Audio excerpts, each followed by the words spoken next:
Eu confesso que já fiz isso muitas vezes, mas cada vez que eu faço, renova-se a emoção. A gente sempre fica muito emocionado. Eu vou completar no mês que vem, dia 20, 92 anos. Que maravilha. E o que eu mais agradeço a Deus é estar podendo dar essa entrevista, conversar com vocês. Então, agradecer a vocês, parabenizar a todos que fazem isso acontecer. Como vocês vão ver aqui do que nós vamos dizer, nada se faz sozinho. Nós sozinhos somos unitários. Nós juntos somos sociedade. Mas cada um de nós tem uma função e uma missão. É difícil a gente descobrir na vida qual é a nossa missão. Eu devo fazer isso, eu devo fazer aquilo. E eu posso explicar a vocês, dizer a vocês, que eu nunca fiz essa pergunta. Eu só fiz uma pergunta. Eu tenho que fazer o que puder, enquanto eu puder. Eu quero aproveitar cada momento da minha vida para fazer aquilo que eu puder fazer de melhor. Aquilo que eu puder fazer de melhor. Tenho condições, tenho qualidades, não sei. Então, eu sempre brinco muito que eu busquei não perder o bonde da história. E justamente a história, por quem eu me apaixonei, né, me proporcionou retornos inimagináveis, como desse momento que nós estamos vivenciando. Professora Aidil Praz, gostaria imensamente de agradecer o seu aceite em apresentar um depoimento valioso sobre a fundação do programa de pós-graduação em História da Universidade Federal Fluminense, no ano de seu jubileu, no ano em que o PPGH completa os seus 50 anos. Em 1971, a senhora foi a responsável pela criação e fundação do PPGH-UF e possui um papel de protagonismo entre as mulheres, as professoras e historiadoras brasileiras. O seu vídeo, o seu depoimento, é o primeiro que vai marcar o jubileu, os 50 anos de fundação do programa de pós-graduação em História da UF. E aí, gostaria muito que a senhora começasse a explanar, a falar com a gente sobre, né, a fundação do programa, né, no ano de 1971, as dificuldades e os desafios. E, mais uma vez, gostaria muito de agradecer, professora, acompanhada de sua bela neta Nanda, né, agradecer muito a senhora aceitar, né, compartilhar toda a sua sabedoria, seu conhecimento, né, sobre o programa. Muito obrigado. Eu que agradeço profundamente essa oportunidade que vocês estão me dando. Há 50 anos, iniciava-se em Niterói, no Departamento de História da Universidade Federal Fluminense, uma experiência acadêmica que se tornaria um marco histórico, que é a fundação do nosso curso de pós-graduação em História. Pode-se dizer, afirmar, sem sombra de dúvida, que no momento era um momento que tudo indicaria que era contrário a isso. Por exemplo, a vigência do Ato Institucional número 5, de 13 de dezembro de 1968, com uma política de privação de liberdades, perdas de cidadania, portanto, sobretudo na área de ciências sociais. Era prisão a todo dia, notícia de tortura, exílios. Então, tudo isso criava uma ambiência que era altamente negativa. Como atravessar isso? E aí vem uma história que eu tenho que voltar atrás um pouco para dizer a vocês que o curso de pós-graduação em História não começa em 1971, pelo menos para mim. Porque em 1971, eu estou chegando. Fazia um ano que eu estava chegando de São Paulo, onde eu fui fazer o curso de pós-graduação em História na USP. E foi em 1968. Então, em abril de 1968, eu fui morar no conjunto residencial da Universidade de São Paulo, denominado CRUSP, em abril. E posso dizer que 1968 acabou sendo um divisor na minha vida,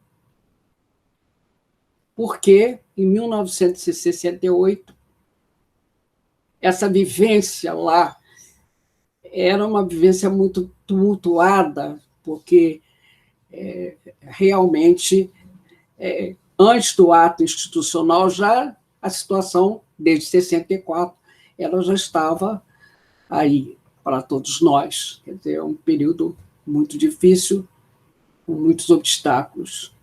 E a vida lá foi realmente muito diferente da que eu tinha aqui, eu diria, no meu recatado Niterói. São Paulo, cidade universitária, e toda a turbulência decorrente de um Estado em que a gente estava vivendo uma ditadura. Então, mas foi em dezembro de 78, quando ocorreu o AI-5. O AI-5 foi dia 13 de dezembro de 1968. Aí, realmente, pode-se dizer que começa um período duro, período dramático, que aí realmente as coisas começaram, fechamento do Congresso. E no dia 17 de dezembro, portanto, 5 dias depois do AI-5, todos os estudantes que moravam na cidade universitária foram presos. Nós tivemos uma prisão de cerca de 1.200 estudantes. Estudantes que estavam desarmados, né, foram obrigados a se levantar de madrugada, se ouviu um barulho, que era um barulho ensurdecedor, descendo aqueles carros blindados, aviões sobrevoando a cidade universitária. Parecia que nós éramos os maiores criminosos da cidade, né, ou do país. Essa prisão, ela arredondou num episódio, né, que nós esperamos, foi um dia que a gente foi... Então, as mulheres foram encaminhadas para a prisão feminina, prisão Tiradentes, e houve muitas coisas que seriam os detalhes, a gente não ficaria muito tempo contando, mas o episódio em si, ele se tornou também um episódio histórico, porque esses estudantes que estavam lá, hoje, eles se reconhecem, alguns pelo menos se reconhecem, e já fizeram alguns eventos relativos a esse dia. Foi um dia em que as mulheres ficaram presas durante 18 horas, mas numa prisão que elas não poderiam nem entrar nas celas, porque as celas estavam, segundo a gente tomou conhecimento, elas estavam contaminadas, havia uma situação de higiene muito ruim. Mas o episódio em si marca para mim, é quase que, de repente, a gente se dá conta do quanto a gente é pequeno, de quanto a gente parecia que nós não tínhamos nenhum valor da forma como nós fomos tratados. Então, mas depois das 18 horas, a gente foi libertado. Segundo eles, nós não fomos presos, nós fomos prestar depoimentos, nós não pedimos, ninguém nos disse isso, a gente só foi saber isso muitos anos depois. Para mim, aquilo foi realmente uma prisão. Mas 1968, dezembro. Dia 21, aqui, estou com minha aliança aqui, eu casei, foi o meu casamento. Então, você tiver o AI-5, a prisão e meu casamento, que quase não se dá por causa do evento, que foi um evento realmente muito contundente, eu diria assim. Mas, graças a Deus, o casamento se deu e estamos completando 52 anos de casados. Vocês vão assistir aqui uma cena, que é uma cena seguinte. Este é o meu marido, vem cá para que eles conheçam você. Baixa um pouquinho. Tem que abaixar, vô. Muito prazer. Para você aparecer. Olá! Prazer, boa tarde. O apoio, eu tenho o apoio dele. Nós temos 52 anos de casados. Ah, que lindo! O nosso casamento tem um pouco a ver com essa história que está aí. Toda parte da nossa história está ligada à história. Que nós conhecemos no simpósio da AMPU. Então, a história passa pela nossa vida, né? Durante todo o tempo, insistentemente. Então, como ele vai sair, ele veio aqui para se despedir. Que lindo! Obrigada. Mas o que isso tem a ver com o Departamento de História, com a Fundação do Curso de História? Tem a ver com a relação que eu tinha com a USP. Porque a USP era, naquela época, qual era a situação daqui do Recife? Aí vem a outra parte, quer dizer, que a gente vai estabelecer algumas pontes. No Recife, a gente tinha, assim, muitos professores eram auxiliares de ensino, aliás, a grande maioria é auxiliar de ensino, que tinham um contrato precário. Eles tinham 2 anos de contrato, e esses 2 anos, para a renovação desse contrato, eles precisavam ter pós-graduação. Era uma exigência daquele momento. Por outro lado, quer dizer, em 1969 se dá a reforma, houve a reforma universitária, foi criado o Instituto de Ciências Humanas, e também houve maior liberdade, quer dizer, do ponto de vista, vamos dizer, estrutural, não é? Então, isso, de um lado, tinha algumas complicações, mas, do outro lado, facilitou algumas coisas como essa.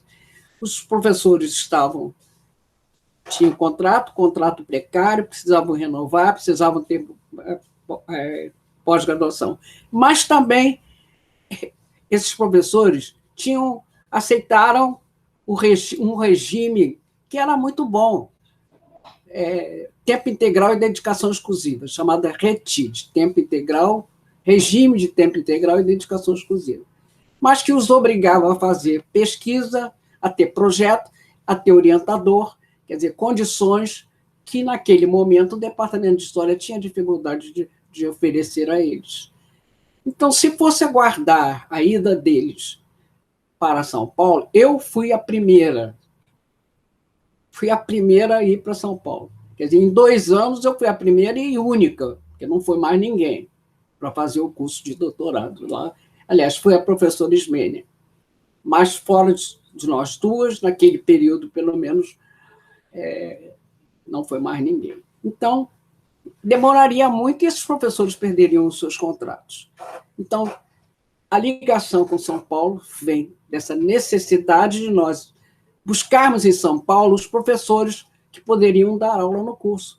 Porque para fundar um curso de pós-graduação, você tem condições que a lei nos trazia. Nós tínhamos que ter um corpo docente com titulação acadêmica, mestrado ou doutorado, nós tínhamos que ter área física, quer dizer, para que os professores pudessem ficar em tempo integral, tinha que ter local, tinha que ter biblioteca, enfim, condições que a gente não tinha naquele momento. Então, nós tínhamos essa problemática e tínhamos essa relação com São Paulo.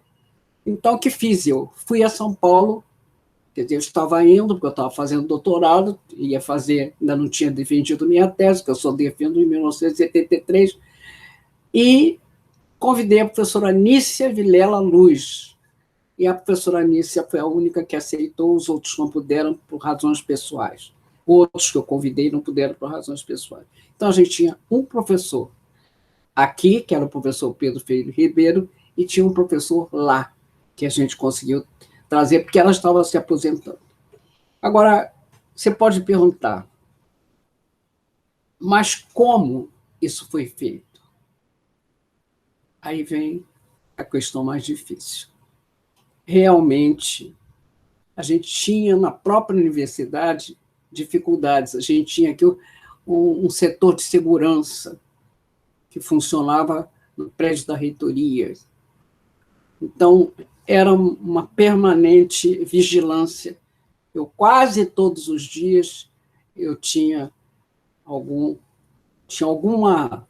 questão a resolver nesse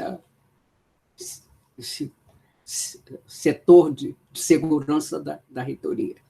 Então, como vocês veem, o ambiente era difícil, a sair desse imbróglio, que é um verdadeiro imbróglio. Você tem como sair disso? Você não tem professor, o espaço físico não estava preparado, você não tem biblioteca, e você ainda tem um momento em que a vigilância sobre a área de ciências sociais era total e absoluta. Era realmente muito difícil. Então, aí, essa relação com São Paulo ela se tornou muito estreita, porque a gente foi buscar lá a estrutura, como é que funcionava. Mas a gente, internamente, a gente criou uma comissão. Quer dizer, qual foi a atitude que eu tomei quando assumi o Instituto de Ciências Humanas e Filosofia em 1970, outubro de 1970. Tomando conhecimento dessa situação dos professores, e aí também, tendo vivenciado o que eu vivenciei em São Paulo, cada vez eu achava que a gente realmente precisava ter a oportunidade, vamos dizer, de formar um número de pessoas que pudessem se profissionalizar naquela área tão importante que era a área de história. Né? Quer dizer, então, tudo isso, eu acho que foi muito motivador. E o que fizemos naquele momento? Criamos essa comissão foi presidida pelo professor Francisco José Calazans Falcon, e a conclusão foi que nós realmente precisávamos do curso de pós-graduação em História, porque o pessoal de Ciências Sociais, Sociologia, Ciência Política, Antropologia, havia curso de pós-graduação com uma avaliação muito boa no Rio de Janeiro. Só a História não tinha. Qual foi a ideia que nós tivemos? Começar. Eu era membro da Comissão de Pesquisa e Pós-Graduação da universidade. Por incrível que pareça, isso é outra coisa que não está tão, vamos dizer assim, não é tão conhecida. O nosso reitor de então era um coronel do Exército. E o único coronel, tenente-coronel, que foi. Ele teve uma promoção e depois ele foi despromovido. Ele voltou, ele foi para coronel, depois voltou para tenente-coronel. Qual era a peculiaridade dessa situação? Ele era um cientista. Ele é, porque ainda está vivo. Um pesquisador em matemática. Então, é claro e lógico, se você é militar, naquela época, ninguém ia fazer seleção. Esse é bom, esse é mau. Ele mantinha aquela situação lá na reitoria por obrigação, porque ela era uma estrutura da época. Todas as universidades tinham que ter. Mas ele, além dele estimular a pesquisa e a pós-graduação, ele dava uma liberdade. E aí vem outra coisa que é pouco conhecida. A Comissão de Pesquisa e Pós-Graduação da Universidade de então tinha um orçamento, havia uma verba para a pesquisa e para a pós-graduação. Eu era membro, tinha conhecimento disso, então a gente tinha, vamos dizer, alguma condição material para realizar isso. Não tínhamos todas as condições, nós tínhamos algumas. E isso foi muito importante, porque esse meu contato com eles fez com que eu tivesse. Quando eu recebi o resultado da comissão, que indicava que não havia condições imediatas para começar a pós-graduação, nós tínhamos que aguardar um pouco, começar com uma especialização, e só um pouco mais tarde, em 1973, começar com o mestrado. Eu verifiquei o seguinte, eu falo eu porque, na verdade, eu acabei assumindo que a gente podia começar logo. E foi daí, o ano de 1971, que a gente começou. Começou como? Fazendo todas as tratativas, mandando a documentação. Isso tudo é explicitado, existe até uma tese sobre o assunto, que depois eu vou ver aqui o nome da tese e que está aqui na minha mesa, em que isso é bem explicitado, é minucioso. Então, começamos por um curso de mestrado. Nós não fomos para a especialização. Não tínhamos professores, tínhamos 2. A Nícia Vilela Luz, que aceitou nosso conselho, nosso convite, e o professor Pedro Freire Ribeiro, que também era doutor, porque a decisão foi começar a nível de doutorado. Então, já que a gente ia começar, foram algumas decisões tomadas, né, a nível de doutorado. E queríamos também que a vontade foi tanta que a gente começou no final do ano. O primeiro curso foi no final do ano. Então, foram 2 cursos, 2 áreas, inicialmente História Econômica e Social, Político e Social, mas sempre vinculando a história regional. Isso deu muita dificuldade para a gente conseguir explicar o que a gente queria dizer. Uma história, quando você falava história econômica e social e política e social, você estava aí já era como tanto na USP quanto em Campinas, eles fizeram essa opção. Aí nós fizemos essa opção também, mas só que nós vinculávamos a história político-social, vinculamos a América Latina. E história econômico-social, vinculamos a história do Brasil. Isso realmente, com certeza, foi um dos pontos que eu não consegui explicar bem a todo mundo, nem consigo. Mas a influência paulista aí está bastante clara, como está no regimento do curso, porque a gente procurou realmente alguma coisa que já existisse e funcionasse. Então, começamos nessas condições. Agora, como vieram, logo em 1972, veio o episódio que é o dos brasilianistas. Isso é outra questão que foi muito, eu diria assim, muito difícil, porque havia um sentimento muito natural de anti-americanismo. Quer dizer, havia a ideia de quem fosse pró-Estados Unidos estaria mais numa posição ideológica, e havia a posição ideológica contrária, que eu acho que eu não me sentia nem numa nem noutra. E talvez quando você não se coloca numa posição ou noutra posição, você apanha dos 2 lados. Não é? Então, eu estava naquela situação, quer dizer, começando precariamente, quer dizer, nós somos obrigados a dizer que o início foi muito precário, foi difícil, por causa das condições. Então, o que aconteceu? Eu recebo, em 1972, uma correspondência da CAPES oferecendo a possibilidade de contrato de professores especialistas em América Latina, quer dizer, em Brasil e América Latina.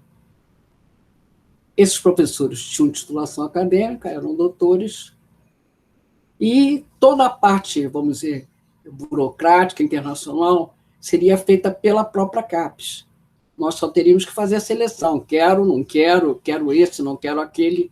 Isso era de nossa competência. Bastava que a gente aceitasse a proposta que estava sendo feita. E, realmente, esse ponto foi um ponto muito difícil e de decisão bastante restrita, né? Porque não foi, a gente não teve, vamos dizer, aceitação imediata. Foi difícil isso.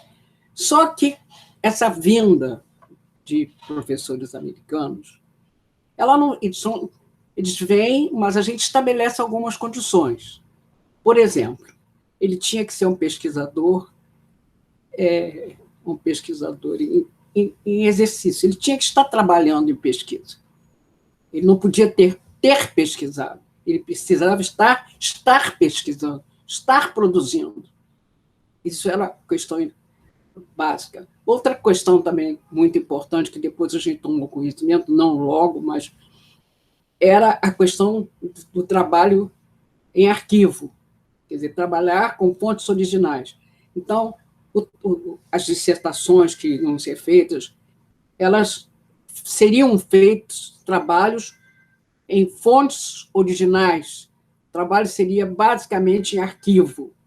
Essa experiência nós realmente devemos, acho que a eles, acho que todos reconhecem isso, que a gente tinha uma prova cabal, está aqui na minha mão. Essa revista foi publicada no mesmo mês que a gente começou o curso. Olha que coincidência. A revista Veja publica, no dia 24 de novembro de 1971, matéria de capa, mas toda ela dedicada a esse assunto. A história do Brasil está sendo escrita nos Estados Unidos. No mesmo mês, nós começamos, dia 9 de novembro, no dia 21 de novembro, há uma denúncia de que nossos arquivos estavam sendo indo para os Estados Unidos. Vou tomar a liberdade de ler aqui, primeira parágrafo. Teste do método para um interessado em história. Pergunta: em que livraria podem ser encontradas as últimas novidades sobre a história do Brasil? Na Sidney Kramer, na Rua H, em Washington, onde o Banco do Nordeste compra fiado e o ex-ministro Roberto Campos gastou à vista há algumas semanas $400. Então, você iria aos Estados Unidos comprar obras sobre o Brasil. Aí, outras perguntas. Esse número está à disposição de vocês, não é? Mas vocês encontram hoje facilmente.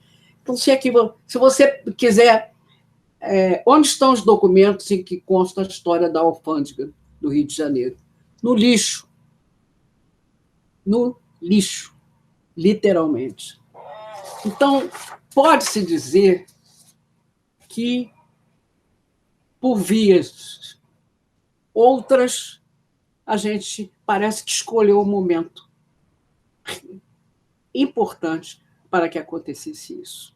Então, a partir daí, quer dizer, que eu tomo conhecimento nesse momento da importância, que eu até ali também não sabia disso, da importância, vamos dizer, dos americanos, que ele se refere mais aos americanos. Não é? E, quando vem a proposta da CAPES, eu pergunto a vocês recusariam ou aceitariam? É uma coisa difícil. Você iria incorrer, você iria, com certeza, desagradar. Não é? E a gente desagradou. Mas eles vieram, escolhidos. Aqui nós tivemos alguns professores, quer dizer, ninguém impôs, nenhum professor, não mandou. Pode vir o professor da CIA? Pode. Pode vir pesquisador da CIA? Pode. Como é que você vai saber? Mas nós nos prendemos às coisas concretas. A produção científica, que era fácil você verificar como eles produzindo, qual era a metodologia que ele usava, enfim, a gente poderia fazer uma avaliação. E isso realmente foi feito. Agora, vieram professores que foram muito importantes. Estimularam, por exemplo, logo no início do curso, nós fizemos algo que foi muito importante, nós fizemos um convênio com o Arquivo Nacional, que nos abria as portas do arquivo para que os nossos alunos realizassem as pesquisas lá. E para que vocês tenham ideia, logo que essas pesquisas começaram a ser feitas e começamos a preparar material, foi feita uma publicação com com a participação dos alunos, partes de teses das dissertações que esses alunos estavam fazendo antes da defesa, e a gente publicou um livrinho, não é, com 500 exemplares, com alguns artigos de alunos do curso de pós-graduação. Foi publicado pelo Arquivo Nacional. Eu, infelizmente, não tenho esse livro. E ele se esgotou em pouquíssimo tempo, porque era o único. Então, vocês vejam, as coisas iam acontecendo. Quer dizer, aceita o americano estimula, quer dizer, aceita também a ideia de pesquisa em arquivo, pesquisa original. A gente começa a produzir, a fazer os tais artigos que podiam ser publicados em revista com referir, e isso vai criando um ambiente bom. Agora, isso é feito sozinho? Não. Eu tinha o apoio do Departamento de História depois, dos meus colegas, e isso, sem esse apoio, vamos dizer, esse apoio que eu digo é assim, mesmo discordando, a gente apoia. Eu discordo disso, discordo daquilo, mas apoio isso e apoio aquilo. Isso aconteceu. Esse ambiente, graças a Deus, foi muito importante para nós. Então, e depois, no decorrer dos anos, né, não vieram apenas os americanos. Aí vieram peruanos, um peruano, uruguaio, argentino, veio um canadense que ficou aqui mais tempo, o professor William Orden Morton, que tinha um doutorado em Oxford, na Inglaterra, era filho até do reitor da Universidade de Toronto. Esse professor ficou mais tempo aqui. Nós tivemos aqui professores ingleses, tivemos pelo menos um. Então, nós não limitamos a nossa opção. Isso foi importante, esse contato, esse convívio com professores de outras instituições, né, que vinham, que traziam a gente outras informações, enriqueciam o nosso trabalho. Então, eu acho que isso é importante, quer dizer, a gente mostrar que tudo que se realiza, ele só é sucesso quando você consegue isso. Isso eu chamo de contágio feliz, quando você contagia no bom sentido, quando você consegue levar alguma coisa que se propaga, mas se propaga para o bem. E é isso que aconteceu. Eu achei que E, modéstia à parte, aí eu não posso negar que tivemos uma primeira fase, que foi a fase, que eu diria, de construção, de experimentos. E veio a fase da consolidação, quando os professores brasileiros começaram a voltar do exílio. E a gente trouxe, eles vieram para cá, a nosso convite. Existe um relato que foi da professora Eulália Lobo, numa revista que foi publicada, num opúsculo, foi publicado pelo professor José Luiz Werneck.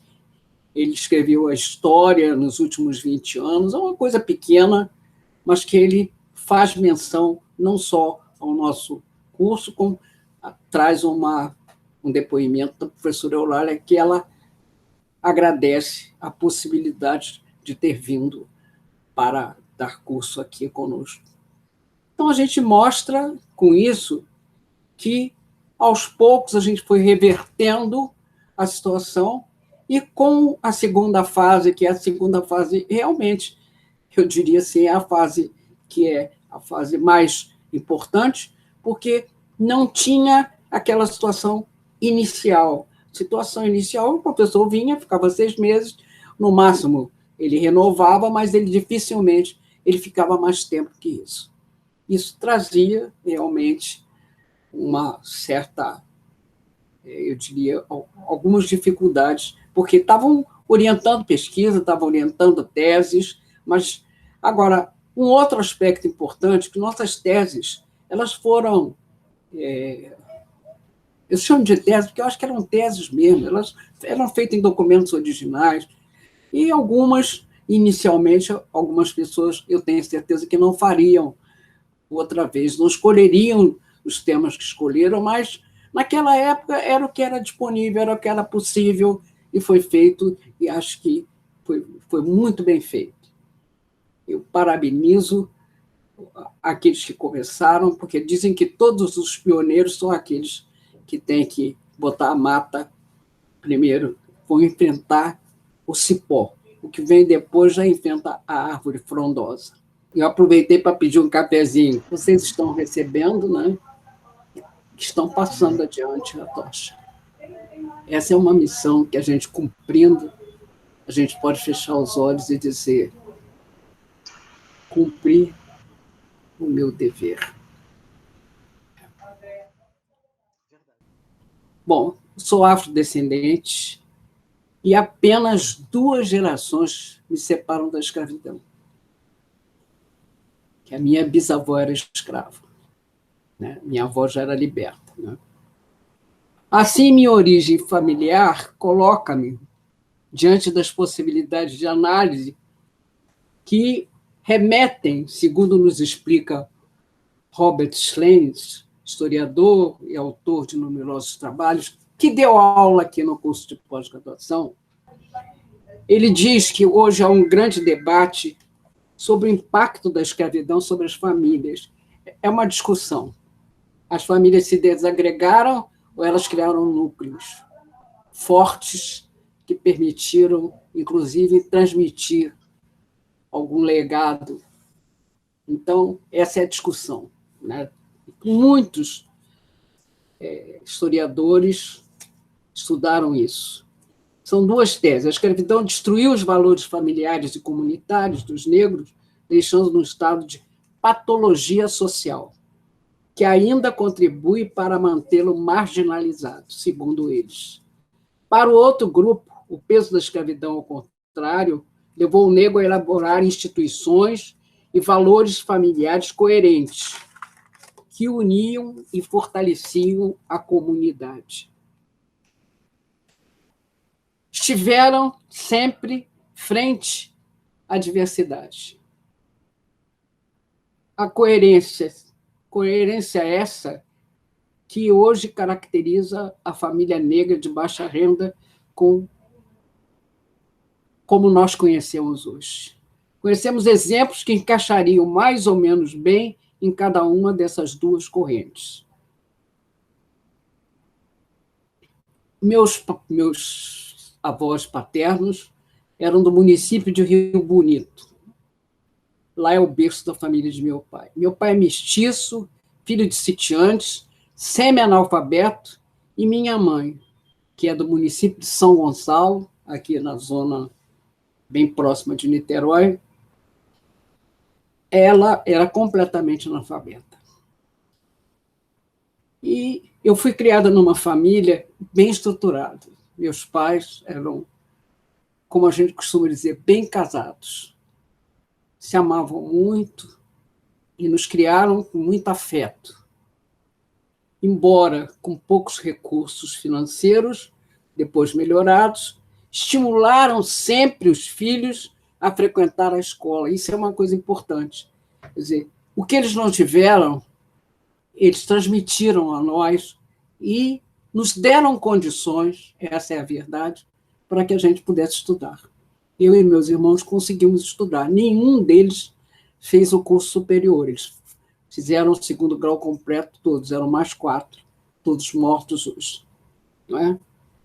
Então, eles valorizavam a educação. Eles diziam: a gente não vai deixar dinheiro, mas se deixar vocês formados, que era assim que eles se expressavam, eu já vou ficar muito feliz.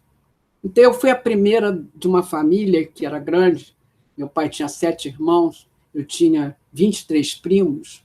Fui a única que chegou a um curso superior e, sobretudo, com doutorado. Né? Então, eu não posso deixar de exaltar esse esforço que foi feito. E, por isso, eu tenho que enaltecer esse esforço. Sempre me emociona muito, né? Porque chegar, fazer curso superior, fazer o doutorado na USP, certamente foi uma coisa que sempre me deixou assim, muito emocionada. E é por isso que eu queria prestar assim, um pleito de gratidão e de saudade aos meus pais, que certamente hoje estariam muito felizes se pudessem ouvir aquilo que vocês generosamente falaram, né? Porque muita generosidade da parte de vocês.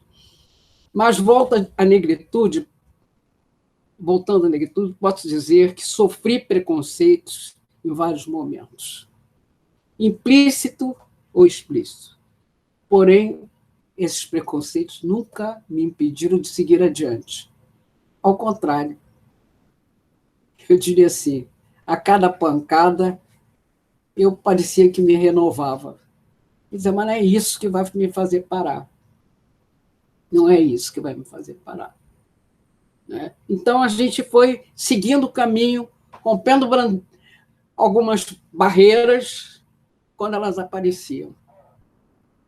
Mas eu tive muita gente que me estimulou depois, que me animou.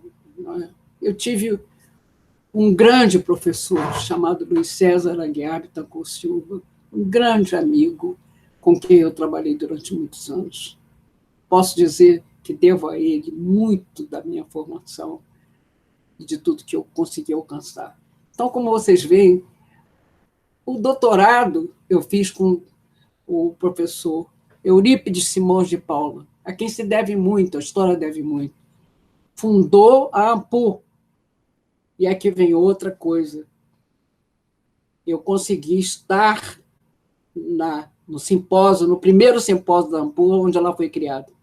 Marília, 1962. Então, pude participar e depois cheguei à presidência da AMPU.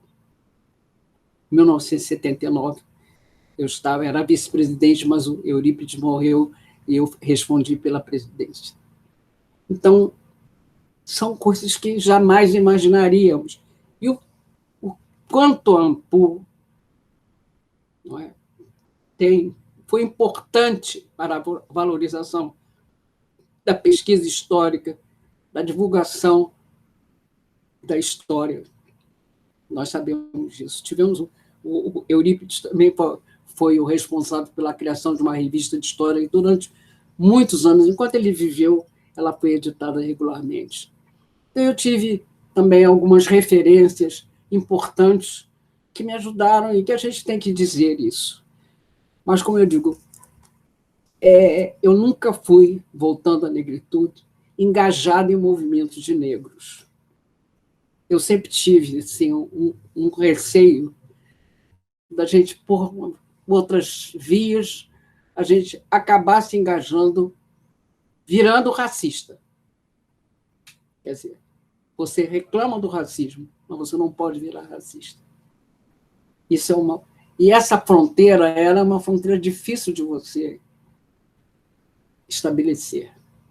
O que falar você mudar? Então, eu acho assim, na minha cabeça, o que eu puder fazer, o que eu puder conseguir, eu acho que isso vai ser muito importante, pode ser importante.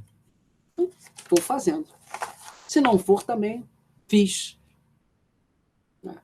Tentei fazer. Então, eu sempre digo que, e volto a ele, não podemos perder os momentos em que são colocados à nossa disposição algo que às vezes a gente parece não perceber, mas se percebe, não deve deixar passar. Então, isso a gente vê. Então, eu acho que se pude fazer alguma coisa pela negritude, foi não perder as oportunidades que eu tive. Então, chegar, por exemplo, a vice-reitora não foi tão fácil, se você me perguntar, mas eu não participava da política universitária, vamos dizer assim. Quer dizer, participava porque era diretora, aí participava do conselho universitário, mas depois eu não fui mais diretora, né, durante algum tempo eu não fiquei na direção, fiquei só na coordenação do curso de pós-graduação. Mas quando me convidaram para entrar, aí sim, me convidaram para entrar na lista 6, entrei, fui nomeada vice-reitora. Aí veio outra coisa, que aí já era na posição de mulher, né? Quer dizer, até hoje, pouca, nesse momento, acho que já é bastante o número de mulheres reitoras ou vice-reitoras. Mas, naquela época, eu fui a segunda aqui na UF, já teve uma vice-reitora mulher, mas negra era mais difícil. Não é? Porque, por mais que a gente queira ou não, há uma... Senão, ninguém fazia nem distinção. Por que você faz distinção? Existe o branco, existe o negro? E eu nem sou branca, nem sou negra. E eu vou contar para vocês uma das coisas mais chocantes da minha vida foi quando eu vi na minha carteira que eu era parda. Não sei se vocês já viram isso. Então, ser parda é o quê? Não é branca, não é negra. Quer dizer, você, né, vou mais uma vez apanhar dos dois lados. Então, isso realmente me chocou. Eu digo, há muita gente parda, há muita gente que não tem uma cor definida. E, por incrível que pareça, às vezes a cor da pele também oferece possibilidades. Se você tiver que escolher, às vezes você não escolhe uma parda. Então, eu acho que existe uma solução para esse racismo desenfreado, para todas essas, por essa desigualdade social que é tão clamorosa, que nos leva a episódios como esse que nós tivemos há pouco tempo, tão doloroso, que foi esse episódio do Jacarezinho. Tanta gente. Sem oportunidade, porque se é criminoso, tem que ter oportunidade de defesa. Mas a eles faltou uma coisa que, infelizmente, a gente ainda não tem, que é uma política pública que realmente atenda à situação dessa desigualdade social. Isso tem que ser removido. Só a educação pode fazer isso. Só a educação. E a gente não consegue lideranças que possam dar a educação, colocar a educação no papel, no nível que ela deveria ter. Porque se nós tivéssemos realmente começado desde o pequenininho, tem que começar da creche, tem que começar do maternal, tem que ser política pública muito bem estabelecida por gente que conhece o assunto, que nós estamos tendo realmente toda essa complexidade, essa desigualdade, essa coisa horrorosa que nós estamos tendo, porque nós estamos em mãos de incompetentes. Quer dizer, o que está hoje aí é uma incompetência. Lamentavelmente, é uma incompetência. As pessoas não sabem o papel que tem que exercer, porque não tem competência para isso. Entende? Então, eu acho que nós escolhemos bem, nós escolhemos a educação, escolhemos bem porque estamos fazendo alguma coisa por ela, escolhemos bem porque vamos deixar um legado. Então, eu acho que isso é que eu procurei toda a minha vida realmente fazer. Cada vez que eu penso, isso poderia ter sido assim? Poderia. Poderia ter feito melhor? Poderia. Mas, realmente, a gente conseguiu.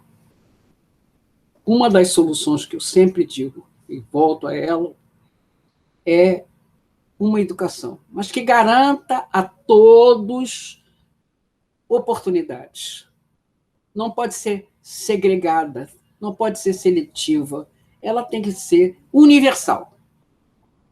Todos devem ter direito. Não é? E quem tem que sustentar isso, quer a gente queira, quer não é? Quem tem que sustentar isso é o poder público, que tem as condições para isso. A gente sempre diz, hoje nós nos orgulhamos, num momento desse, nós começamos a nos orgulhar de uma coisa que se chama SUS. Não é? O que é isso? Quer dizer, nós nos antecipamos a muitas situações porque tínhamos um sistema organizado. Não é? Aí, quando você fala hoje, você fala no agronegócio, mas o agronegócio só foi realmente, chegou onde está, porque tinha a Embrapa, porque teve lá um Alisson Palinelli que fundou a Embrapa, que estimulou a pesquisa, não é? E que fez com que a gente chegasse no nível que nós chegamos. Então, se você busca já isso, você vai chegar aonde? Educação.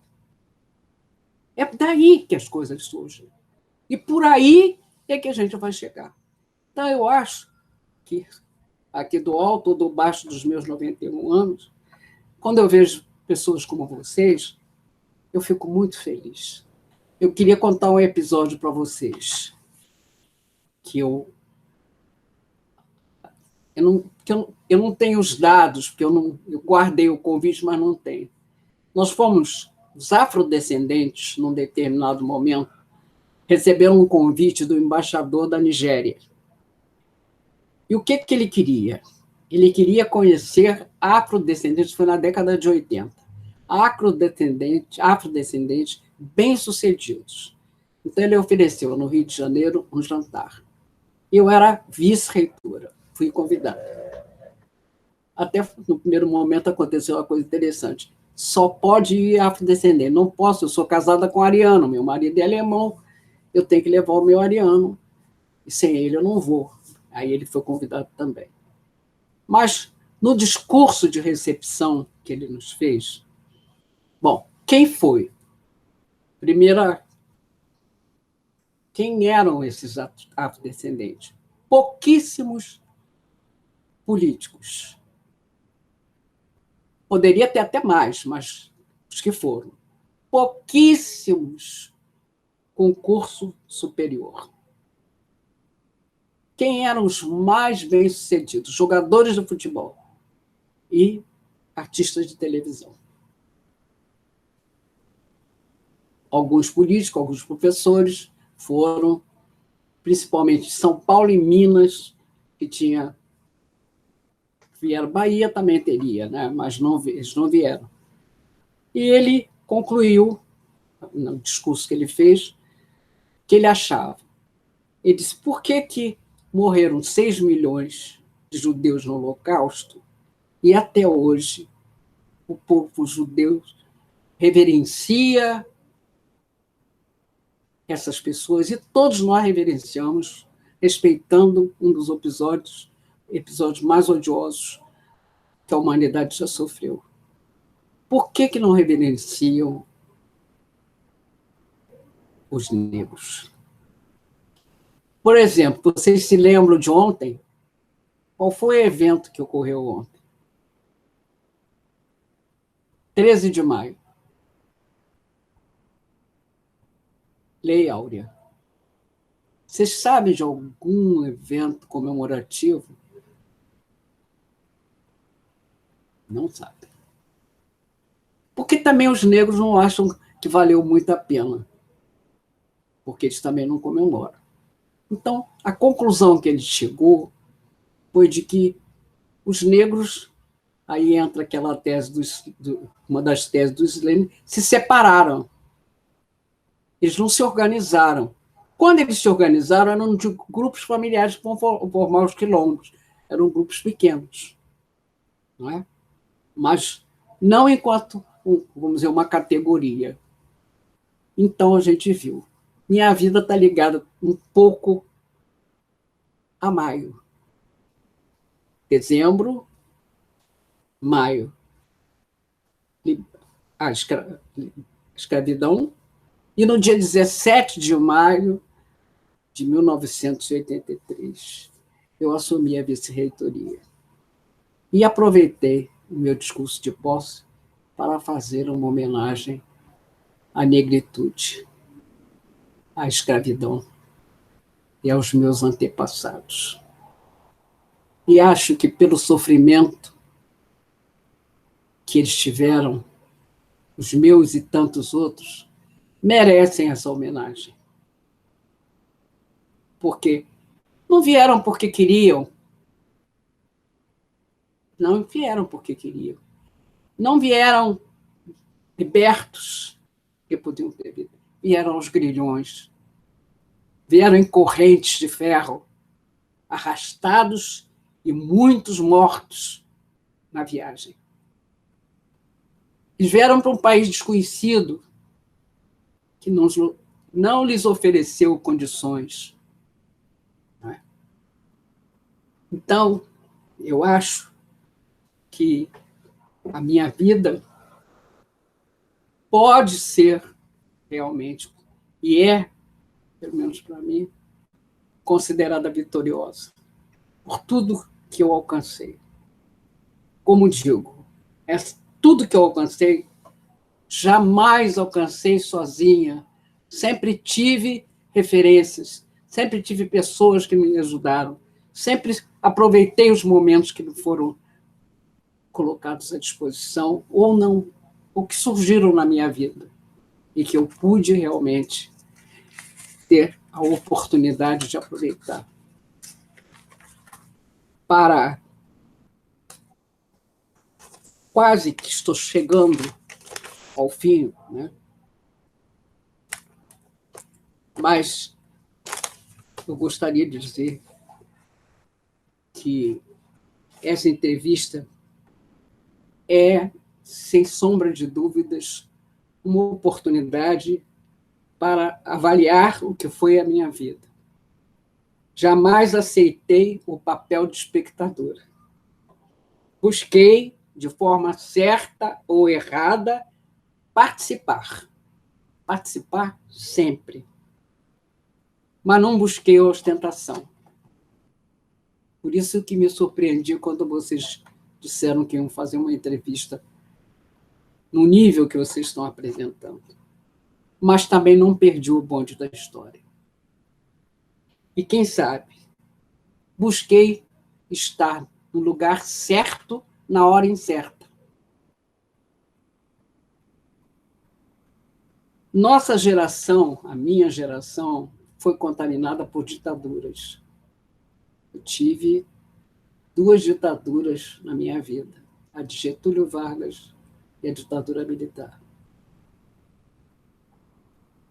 Eu nasci em 1929, que foi um ano do desastre, do grande desastre universal, desastre econômico. Peguei um período de ditadura na infância e na adulta vou pegar um outro período de ditadura. Então, tentar realizar algo em meio a isso não foi fácil, mas a gente conseguiu. A constatação disso é o que está acontecendo hoje. Agora, o que me fortaleceu? Vocês devem perguntar várias coisas. 2 coisas foram muito importantes para mim. Primeiro, o exemplo, aliás, 3. O exemplo dos meus pais. Segundo, o amor do meu marido. A minha família, graças a Deus, feliz. E terceiro, mas certamente o mais importante, a minha fé em Deus, inabalável. Inabalável. Então, porque pela fé, a gente busca o que há de melhor em cada um. ao invés da gente buscar o que há de pior em cada um. A nossa tendência é a crítica, mas não a crítica construtiva. Nós precisamos criticar, precisamos, mas a crítica construtiva. Quantas vezes, né, na minha vida, eu fiz como São Pedro? Neguei a fé 3 vezes, 4 vezes, 5 vezes, mas consegui sobreviver a isso, estar hoje aqui, não é, prestando contas um pouco, porque vocês me permitiram isso, me trouxeram essa chance de poder dizer que em 1971 eu estava no lugar certo, na hora incerta. Mas eu estou achando, por todas as circunstâncias, que, terminando, né, que nós estamos, que esse é o meu canto do cisne. E aqui eu vou confessar para você. Meu grande hobby é a música. Não é? Embora eu goste de todo tipo de música, inclusive estudo canto, só parei agora por causa da pandemia. Eu gosto muito da música clássica, e na música clássica eu tenho assim, uma certa fascinação pelo cisne. O cisne, não é, foi inspiração de muitos autores. Então, a gente viu Saint-Saëns, Tchaikovsky, com o Lago do Cisne, né? Cisne de Tuonela. Tantos autores musicais fizeram do cisne o seu símbolo. Eu estou fazendo desta entrevista o meu canto de cisne. E acho que ele não podia ser mais bonito.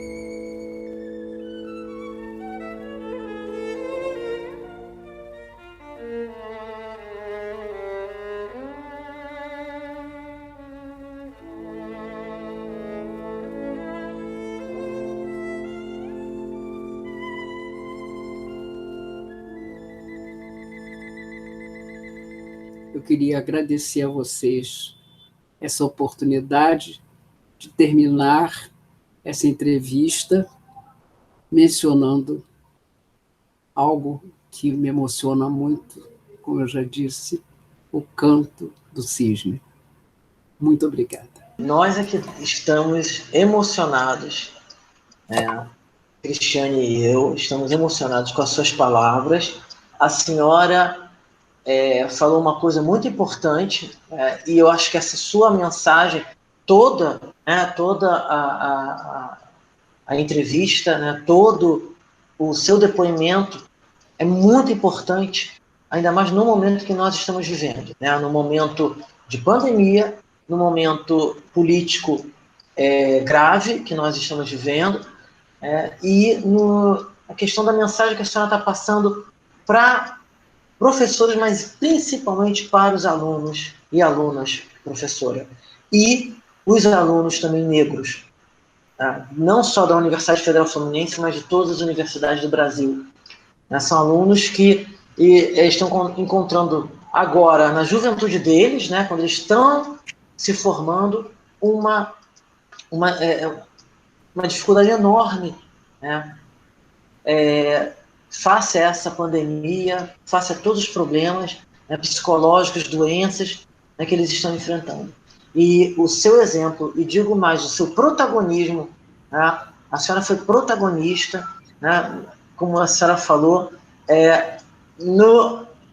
na hora incerta, mas foi essencial, né, não só para o programa de pós-graduação, para a Universidade Federal Fluminense, e um exemplo para alunas, alunos e nós, professores. Até hoje a senhora realmente é um modelo, né, que nós seguimos no nosso instituto, nosso recém-criado Instituto de História. Tá? eu acho que eu tenho certeza que esse seu depoimento vai ser fundamental, não só para a memória do programa, professora, mas também para as vidas de alunas, alunos e para nós, professores e pesquisadores do Programa de Pós-Graduação em História da Universidade Federal Fluminense, mas eu acho que para historiadoras e para historiadores.